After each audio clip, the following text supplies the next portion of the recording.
Pessoal, nós vamos falar sobre o ciclo da água. Também ele é chamado aqui também de ciclo hidrológico, ok? Então a gente vai falar um pouco sobre esse ciclo hoje e como é que se dá ele. Deixa eu ver aqui, tá. O que é o ciclo da água? É o movimento da água, tá? Passando de um estado físico para outro, isso no planeta, ok? E esses movimentos, essas transformações, têm nomes, tá? Vamos iniciar nossa aula aqui falando de um dos fatores principais, o fator físico, né? Que contribui para o ciclo hidrológico, o ciclo da água, que é a questão do fornecimento de energia, principalmente sol, tá? O sol ele fornece energia aqui na forma de ondas eletromagnéticas, e essa onda aqui, essas ondas solares, elas vão aquecer a água. Tá? Um dos principais motores do ciclo da água é a evaporação. Tá? É um fator, é uma transformação que ocorre tanto em águas do oceano, dos mares, como também em águas de rios, lagos, represas que está aqui nos continentes, na superfície, ok? Terrestre. Então, o que seria a evaporação? É quando a água está em estado líquido, né? Ela recebe uma quantidade de energia, né? E ela vai se transformar para o estado gasoso, que nós vamos chamar de vapor de água. Então, o vapor de água é o estado gasoso. É esse vapor de água que vai formar as nuvens, e essas nuvens elas vão se deslocar de uma região para outra, de acordo com a força dos ventos, das correntes de ventos, e aí vai levar a chuva para vários estados do Brasil, tá? Essas nuvens são chamadas hoje de rios voadores. Na Amazônia nós temos enormes rios voadores que são produzidos em cima da floresta. Tá? Então a retirada de floresta na Amazônia significa a redução dos rios voadores, né, das nuvens, e consequentemente redução de chuva no Brasil inteiro. Tá? Então, tem que ter um cuidado ao se retirar a floresta, porque quando se retira grandes áreas de florestas, estamos afetando o ciclo da água, que vai afetar outras atividades humanas, e não só atividades humanas, como outras formas de vida, né? A água, quando ela passa do estado líquido para o estado gasoso, ela forma o vapor de água, como eu já tinha dito. Só que a nuvem, ela precisa se transformar em chuva, que nós vamos chamar aqui de precipitação, tá? Por que ela sofre essa transformação? É porque aqui em cima é mais frio. Tá? A temperatura reduz um pouco aqui em cima, e essa temperatura mais reduzida, mais fria, vai fazer a água mudar de estado, desse estado gasoso, que ela vai se transformar novamente para o estado líquido. Esse processo de transformação é chamado de condensação. Então a condensação é a passagem da água na forma de vapor para a chuva, ou seja, para o estado líquido, e ela vai precipitar. Precipitar quer dizer cair, tá? Precipitação é chuva. Mas você percebe que ela precipita tanto nos oceanos, como também ela precipita na superfície terrestre, tá? Então essa precipitação aqui vai fazer o quê? Com que ela infiltre, tá? E depois ela percola. Vamos entender o que é infiltração e percolação. Vou passar um slide aqui. Aqui, ó. Aqui nós temos um ambiente qualquer, ambiente X. E aqui você vê aqui, ó, eu até pintei aqui, vegetação, tá? Pode ser vegetação rasteira ou vegetação planta, floresta, vegetação. A vegetação, ela facilita a filtração aqui da água da chuva, ou seja, da água da precipitação. Essa água vai infiltrar aqui para dentro. Quando a água está começando a infiltrar, aqui ela é chamada de infiltração, mas quando ela começa a percorrer o solo, tá? Aqui para dentro, um solo mais chamado de zona de aeração não saturada, onde tem ainda tem muito solo e tem água filtrando, não é só água, tá? Esse caminho, esse movimento dela aqui dentro é chamado de percolação. Então a percolação é o movimento de água que se dá no solo em direção normalmente aos lençóis freáticos, que está mais para baixo aqui, ok? Então essa zona aqui de lençol freático é chamada de zona de saturação, devido à quantidade de água.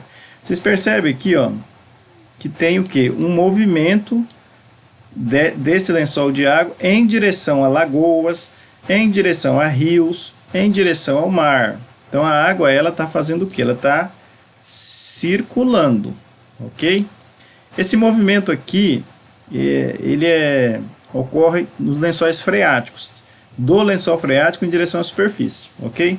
Então a percolação seria o quê? O movimento de água já no interior do solo, tá? Em direção aqui aos lençóis freáticos, tá? Movimento descendente. Movimento ascendente é o que? A água vai subir, voltar para a superfície. Ok? Então vamos voltar lá naquele slide que nós estamos falando. Então aqui vai ocorrer o que? A infiltração superficial e depois a percolação no solo. E o que? O abastecimento de quem aqui? Dos lençóis freáticos e águas subterrâneas que vão se deslocar aqui para o mar, tá? Ou para lagos ou para nascentes ou fontes de água aqui. Então vocês percebem que a água, o ciclo da água aqui representado por setas, significa água na natureza. Deixa eu dar uma pintada aqui. Significa água na atmosfera, na forma de gás.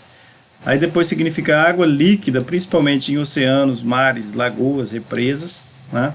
E também nós temos o que? Água infiltrada aqui no solo, que percolou pelo solo, ok? E depois fez o que? Essa água se deslocou com certo grau de dificuldade para mares, para lagos, né, no caso aqui, e os lagos vocês podem ver que eles também abastecem lençóis freáticos aqui. Então a água ela circula na natureza, esse ciclo é chamado de ciclo hidrológico ou ciclo da água.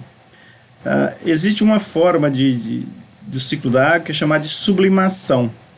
A sublimação é quando a água do estado de gelo ela transforma-se para vapor de água, ou seja, a passagem do estado sólido para o estado de gás sem passar pelo líquido. Isso aí é chamado de sublimação. E tem a sublimação inversa, ou ressublimação, ou dessublimação, ou também é chamada de sublimação, é quando o processo inverso ocorre, que a água na forma de gás, ou vapor de água, se transforma em gelo, ou em água sólida, tá?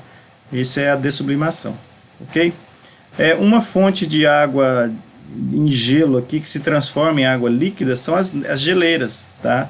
Neve, geleiras, que é água sólida, né? Vai sofrer um processo de fusão, e essa fusão vai transformar essa água em água líquida que vai atingir o quê? A superfície do solo, vai infiltrar e vai atingir aqui o lençol freático e as águas subterrâneas. Mas essa água também pode escoar. O que é isso? A água da chuva que caiu aqui, ela pode escoar em direção aos rios, os riachos, e dos riachos aos rios, e dos rios a lagos, e também voltando ao quê? Ao oceano. Então, esse é o ciclo da água, a água fazendo várias circulações no ambiente, tá? Um fator importante do ciclo da água é as plantas e os animais, ok? A planta, ela evapora a água para a atmosfera, tá? Chamado de evapotranspiração. O animal, ele evapora também, só que é chamado de transpiração, tá? Então, a transpiração ocorre em animais e outros seres vivos. As plantas, elas fazem evapotranspiração. As plantas da Amazônia, e qualquer planta em si, em geral, tem uma grande capacidade de evaporar água, tá? Por isso que a retirada de grandes áreas de florestas afeta o ciclo da água. As plantas também, ela absorve água do solo, e essa água absorvida é liberada para a atmosfera através da evapotranspiração. Então o solo também abastece as plantas com água. Então vocês percebem que a água está circulando, solo, superfície, atmosfera? Isso é chamado de ciclo da água, tá? Qual que é a força motora disso? O sol. Mas se você aquecer a água com outra fonte de energia, ela vai evaporar do mesmo jeito. Então o sol é o principal, mas tem outros, ok? Mas em grande escala, se a gente pensar em nível de planeta, o fator principal do ciclo da água é a luz solar, a energia do sol, ok? Gente, era isso, né? Onde tiver água líquida, se tiver energia, ela tende a subir. Por que ela se condensa? Por causa da temperatura mais fria, em cima. E o que é a precipitação? A chuva, né? As mudanças climáticas que estão acontecendo nos últimos anos, aí, com a questão de efeito estufa e aquecimento global, pode alterar esse ciclo da água, certo? Certas regiões pode chover mais que outras, certas regiões podem ter secas prolongadas, a chuva pode variar de mês para um outro, de um ano para o outro, então não é mais nada definido. Então, se falar em clima hoje, em mudanças climáticas, nós estamos falando de algo incerto, certo? Não há certeza que tal mês vai chover. Pode ser que chova, pode ser que não chova. Então, nós trabalhamos com probabilidade. Ok? Gente, então seria isso, o movimento da água na natureza se dá no solo para a parte superficial, da superfície para a atmosfera, e também envolve seres vivos aqui, ó, tá? E solo úmido, água que derrete, orvalho, tudo isso vai contribuir com o ciclo da água, tudo bem? Seria só um vídeo para apoiar vocês aí nas resoluções de alguns exercícios que vêm pela frente, tá? Valeu, Cláudio.